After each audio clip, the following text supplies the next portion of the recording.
এই ভিডিওটি স্কিপ না করে ধৈর্য সহকারে পুরো ভিডিওটি দেখার আমন্ত্রণ রইল। গুড মর্নিং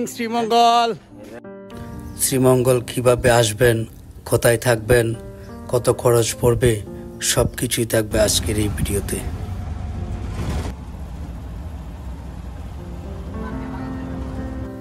ঢাকা সায়দাবাদ থেকে এসি বাসের ভাড়া পড়বে জনপ্রতি পরে শ্রীমঙ্গল, মৌলভীবাজার, হবিগঞ্জ, চট্টগ্রাম ও পঞ্চগড়ে।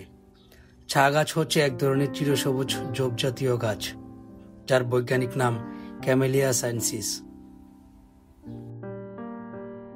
আমরা এই মুহূর্তে অবস্থান করছি লাউয়াছড়া জাতীয় উদ্যানে। লাউয়াছড়া জাতীয় উদ্যানে প্রবেশ মূল্য জনপ্রতি 115 টাকা করে। লাউয়াছড়া জাতীয় উদ্যান হচ্ছে বাংলাদেশের অন্যতম সুন্দর ও জনপ্রিয় প্রাকৃতিক বনভূমি। শ্রীমঙ্গল ভ্রমণের প্রধান আকর্ষণ বলা যায়।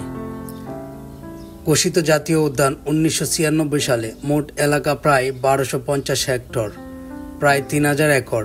এটি সিলেট বিভাগের রেইন ফরেস্ট, বাংলাদেশ অন্যতম জীব বৈচিত্র্যপূর্ণ বন।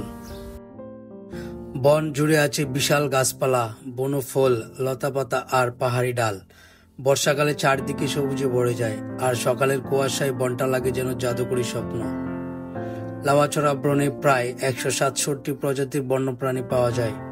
এর মধ্যে উল্লেখযোগ্য উল্লুক, যা ইংরেজিতে বলা হয় হলুক গিবন। এটি বাংলাদেশের একমাত্র প্রজাতির অ্যাপ। বানর, কাঠবিড়ালি, মেছোবাঘ, চিত্রা হরিণ, বিভিন্ন পাখি, তোতা, শালিক, ময়ূর পক্ষী, ডাহুক, সাপ, টিকটিকি, প্রজাপতি ও নানা কীট পতঙ্গ।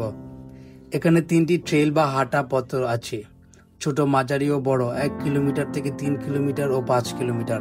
হাঁটতে হাঁটতে দেখা যায় চা বাগান, পাহাড়ি ঝোপ, বাঁশঝাড় আর মাঝে মাঝে উল্লুকের ডাক। পাশে আছে কাশিয়াপঞ্জি, যেখানে কাশিয়া জনগোষ্ঠীর জীবনযাপন দেখা যায়। সকালে বা বিকেলে গেলে আলোর খেলা অসাধারণ লাগে।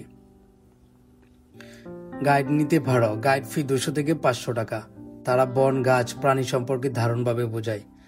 বনভূমিতে ধূমপান বা প্লাস্টিক ব্যবহার